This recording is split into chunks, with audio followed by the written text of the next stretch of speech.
Shalom, queridos. Estamos começando o segundo livro do profeta Samuel, primeiro capítulo. Davi recebe a notícia da morte de Saul. Depois da morte de Saul, quando Davi tinha voltado de derrotar os amalequitas e já estava 2 dias em Ziglag, aconteceu que no terceiro dia veio do arraial de Saul um homem com as roupas rasgadas e terra sobre a cabeça. Ao chegar diante de Davi, ele se inclinou, prostrando-se em terra. Davi lhe perguntou: De onde você vem? Ele respondeu: Fugi do arraial de Israel. Então Davi disse: Como foi isso? Conte-me o que aconteceu. O moço respondeu: O povo fugiu da batalha, muitos foram mortos. Saul e seu filho Jonatas também morreram. Davi perguntou ao moço que lhe trazia as notícias: Como você sabe que Saul e Jonatas, seu filho, estão mortos? Então o moço, portador das notícias, disse: Cheguei por acaso ao monte Gilboa, e eis que Saul estava apoiado sobre sua lança, e os carros de guerra e a cavalaria se aproximavam dele. Olhando ele para trás, me viu e me chamou e disse: me chamou. Eu disse, ele chamou e ele disse: Eis-me aqui. Ele me perguntou: Quem é você? Eu respondi: Eu sou a Malequita.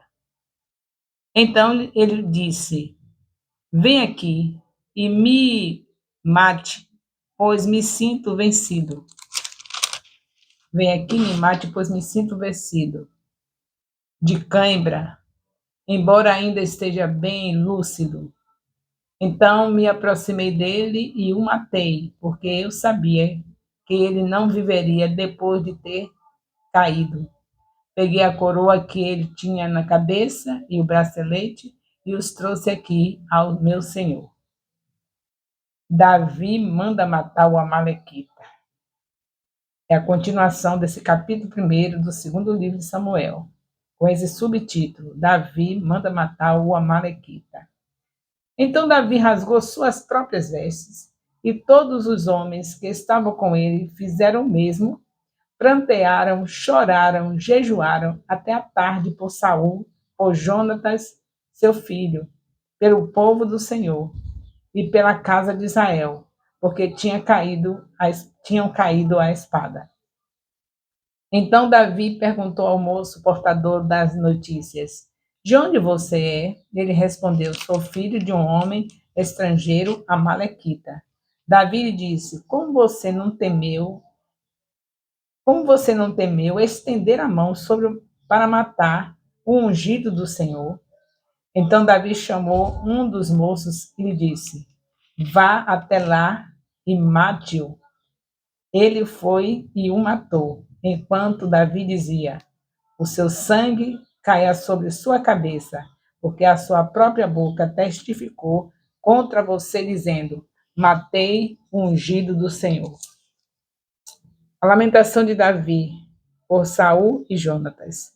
Até aqui vocês estão vendo que o homem segundo o coração de Deus, que recebe esse título no final da sua história, realmente é um homem segundo o coração de Deus. Ele nem tocou no ungido, ainda vingou aquele que tocou.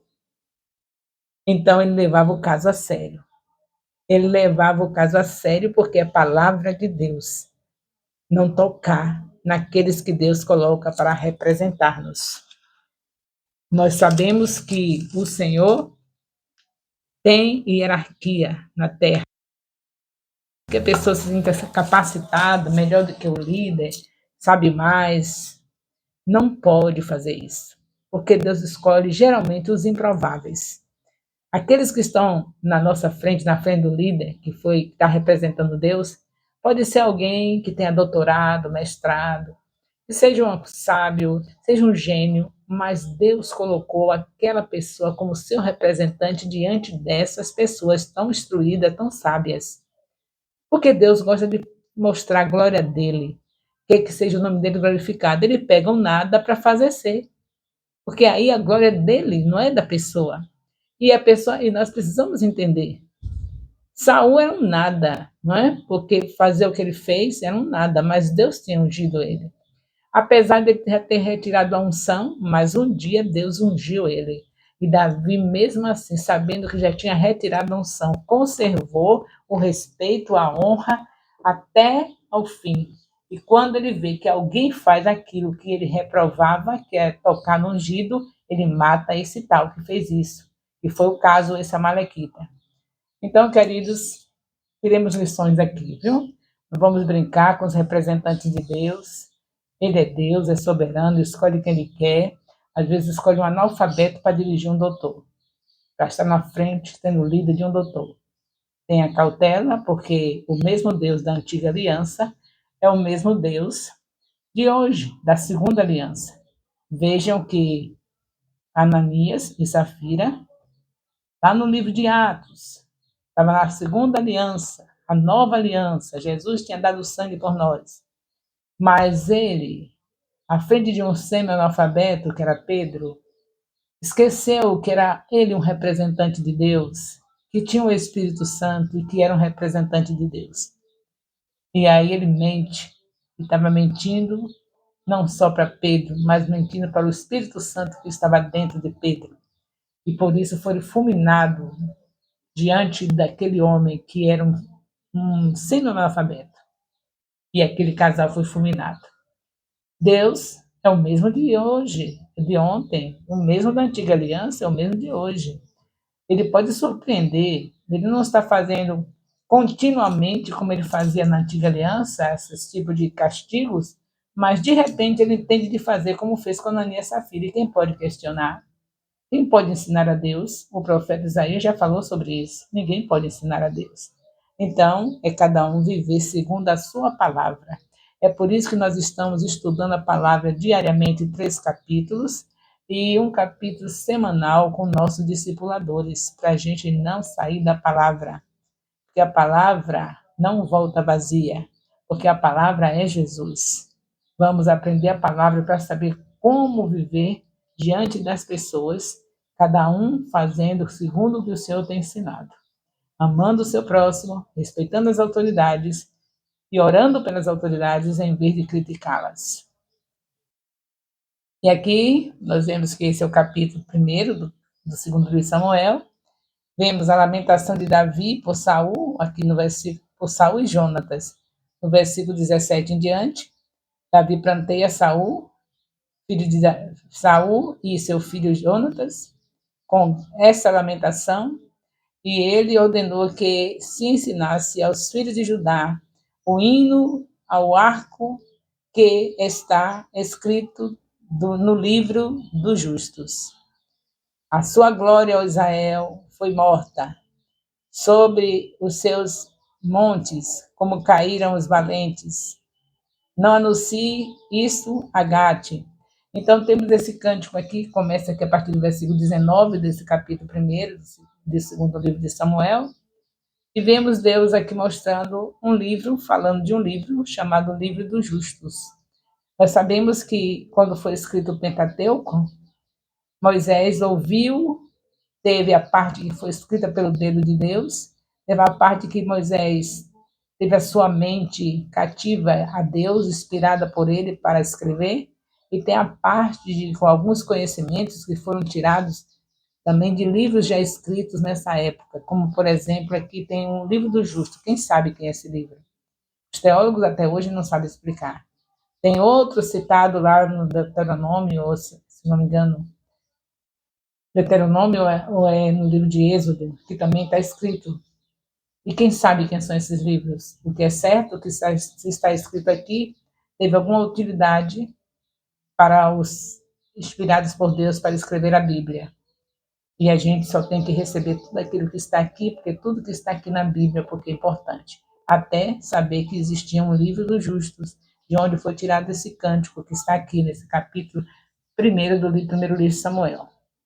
Então, façam essa leitura junto no discipulado, tirem mais lições E tudo aquilo que Deus falar mais do que eu já falei aqui, que Deus já falou para mim, vocês estão ouvindo, e aquilo que Deus falar com vocês, não deixe como novidade para mim.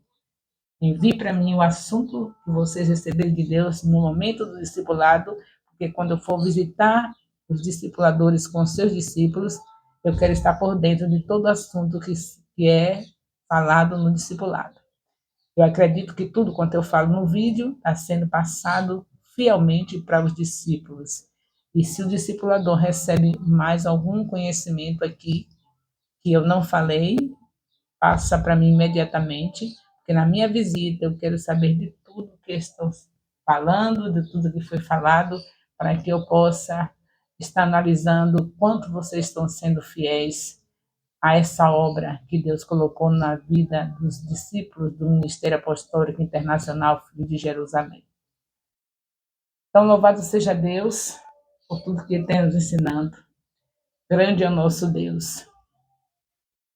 Aqui no capítulo 2, nós vemos Davi é ungido rei de Judá. Depois disso, Davi consultou o Senhor, dizendo: Devo ir a alguma das cidades de Judá? E o Senhor respondeu: Vá sim. Davi perguntou: Para onde devo ir? O Senhor respondeu: Para Hebrom. Vocês já notaram também toda a trajetória de Davi, só consultando a Deus como fazer e como deixar de fazer? É outro ponto positivo na vida desse homem. Nós precisamos estar consultando ao Espírito Santo que está dentro de nós o tempo todo o que devemos e o que não devemos fazer.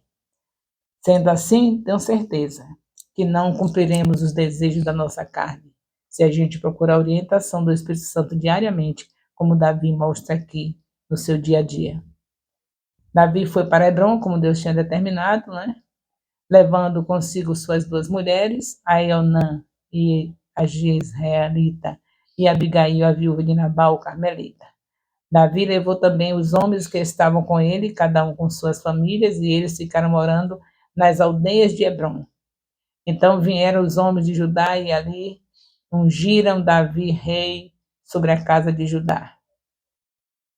Davi já estava ungido, né? Samuel tinha ungido. Aqui é como um renovo, não é? Porque passou esse tempo todo de luta e não tinha chegado ao trono, e eles vêm e fazem isso. Ungiram Davi rei sobre a casa de Judá.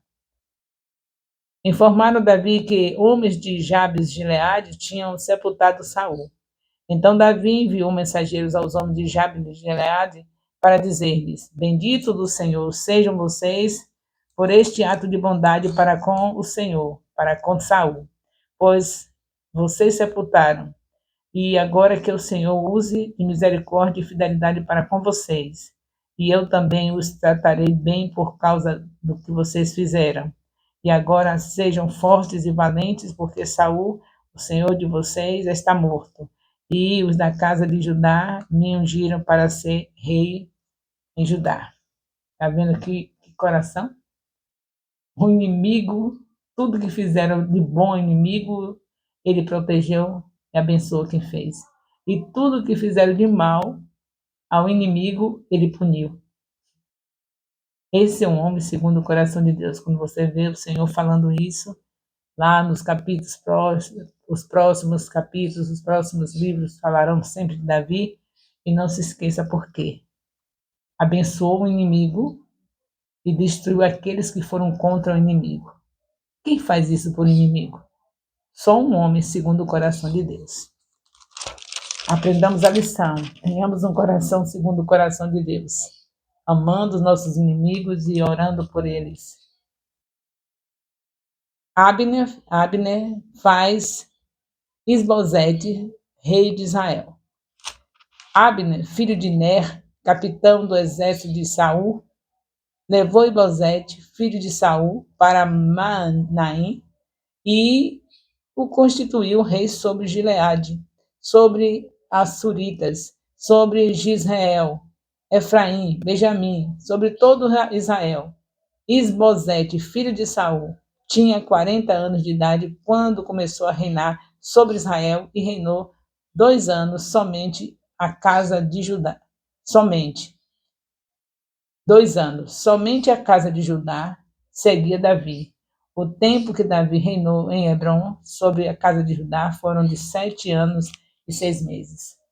Aí agora ficou ainda incompleta a obra, né? Porque Isbosete foi colocado como rei de Israel e Davi como rei de Judá.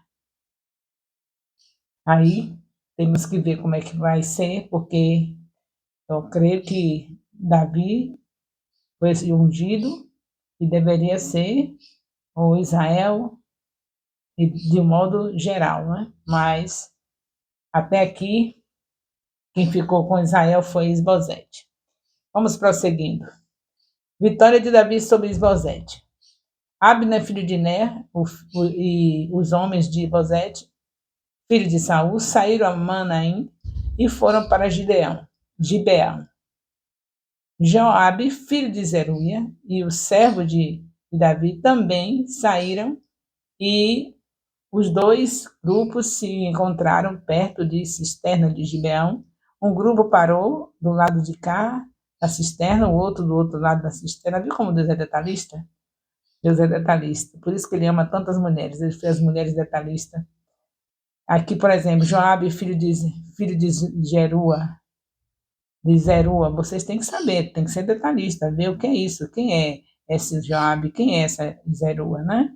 Eu espero que vocês sejam amantes da palavra. Quando a gente ama a palavra, a gente pesquisa, vai ver o que a gente não entendeu, porque o nome dessa cidade, porque essa pessoa aqui, filho de Zerua, tudo vai ter explicação que Deus deixou nós, nos últimos dias da igreja na terra, com o privilégio da ciência ter se multiplicado, e a gente não tem dificuldade de ver os detalhes aqui, para que tudo seja de uma maneira tão maravilhosa, a palavra de Deus na nossa boca, que quando a gente falar, todos parem para ouvir, porque a gente não vai falar gaguejando, não vai falar com dúvida disso, daquilo, mas vai falar com segurança. E os nossos discipulados têm que ser assim, com segurança. Você fazendo alguém vir para Cristo, indo para essa pessoa, para ganhar essa pessoa com segurança na palavra, e consolidando com segurança na palavra, discipulando com segurança na palavra, e enviando, sabendo que está enviando alguém preparado pela palavra. É esse o propósito de Deus para nossas vidas. Então, vemos a vitória de Davi sobre Isbosete, nesse restante do capítulo 2, a partir do versículo 12. E Davi também saiu, e os dois grupos encontraram, já nessa parte aqui, né? E que os moços levantem e lutem diante de nós. Joabe respondeu: está bem. Então se levantaram e avançaram em igual número, 12 de Benjamim, e da parte de Isbosete, filho de Saul, 12 dos homens. Cada um pegou o seu adversário pela cabeça, meteu-lhe a espada no lado e caíram mortos. Por isso aquele lugar foi chamado de Campo de Espadas, Campo das Espadas. Fica perto de Gibeão. Houve um combate intenso naquele dia, e Abner e seus homens e os homens de Israel foram derrotados pelos homens de Davi. Estavam ali os 3 filhos de Zeruia, Joabe, os filhos de Zeruia, que era Joabe, Abissai e Azael. Azael, que era ligeiro como uma gazela selvagem, perseguiu Abner e na sua perseguição não se desviou nem para a direita nem para a esquerda. Então Abner olhou para trás e perguntou: é você, Azael? Ele respondeu: sou eu mesmo. Então Abner disse: desvie-se para a direita ou para a esquerda, agarre um dos soldados e pegue a armadura dele. Porém, Azael não desistiu de perseguir Abner. Então Abner disse mais uma vez: pare de me perseguir, do contrário vou ter que matá-lo. E depois, como poderia eu olhar para o rosto do seu irmão Joabe? Como Azael não quis deixar de persegui-lo, Abner o feriu na barriga com a extremidade inferior da lança, da lança que ele saiu pelas costas. Azael caiu e morreu ali mesmo. Todos que chegavam ao lugar em que Azael tinha caído, morto, paravam. Porém, Joabe e Abissai perguntaram a Abner: O sol se pôs quando eles chegaram à colina de Amar. Eu estou falando aqui da vitória de Davi com Esbozete, viu? Aí vocês estão vendo, eu lendo rapidinho, mas vocês vão ler com paciência, né? Tranquilo, porque aqui eu estou gravando, não posso passar de meia hora, de 30 minutos. E vocês têm 1 hora de aula e podem ler muito lindo, com entusiasmo, a palavra que eu estou lendo aqui tão corrida. Será que a espada vai consumir para sempre? Você não sabe que serão amargas as suas consequências? Até quando você vai esperar para ordenar ao povo que deixe de perseguir os seus irmãos? Joabe respondeu: Tão certo como vive Deus, se você não tivesse falado, só amanhã cedo o povo cessaria de perseguir cada um a seu irmão. Então Joabe tocou a trombeta e todo o povo parou, e eles não perseguiram mais a Israel, e a luta acabou. Abner e seus irmãos e seus homens marcharam toda aquela noite pela planície, passaram o Jordão e, caminhando toda manhã, chegaram a Manaim. Joabe deixou de perseguir Abner e, tendo reunido todo o povo, verificou que faltavam 19 dos homens de Davi, além de Azael. Porém, os servos de Davi tinham matado, dentre os de Benjamim e dentre os soldados de Abner, 370 homens. Levaram Azael e o sepultaram no túmulo do seu pai. Em Belém, Joabe e seus homens caminharam toda aquela noite e, ao amanhecer, chegaram em Hebrom. Esse é o capítulo 2 do segundo livro de Samuel, segundo livro do profeta Samuel, onde nós estamos aqui vendo o subtítulo falando da vitória de Davi sobre Isbosete. E nós sabemos que Davi foi vitorioso em tudo, porque Deus lhe deu a bênção de ser um dos reis que mais venceu as guerras. E já estamos vendo aqui um pouquinho dessas vitórias. Vamos continuar no próximo discipulado, com o capítulo 3, onde veremos mais do que Deus está fazendo na vida de Davi, e aprenderemos, tomaremos as lições para nossas vidas, porque tudo que Deus escreveu aqui tem motivo. Nós aprendemos, para não estarmos aprendendo com nossos erros. É melhor aprender com os erros dos personagens bíblicos, porque não sofreremos, mas se aprender com nossos erros, teremos as consequências deles. O amor de Deus, nosso Pai, a graça salvadora do nosso Senhor Jesus Cristo, a comunhão do Espírito Santo, seja com todos nós, discipuladores e discípulos do Ministério Apostólico Internacional Filhos de Jerusalém, desde agora e para sempre. Amém.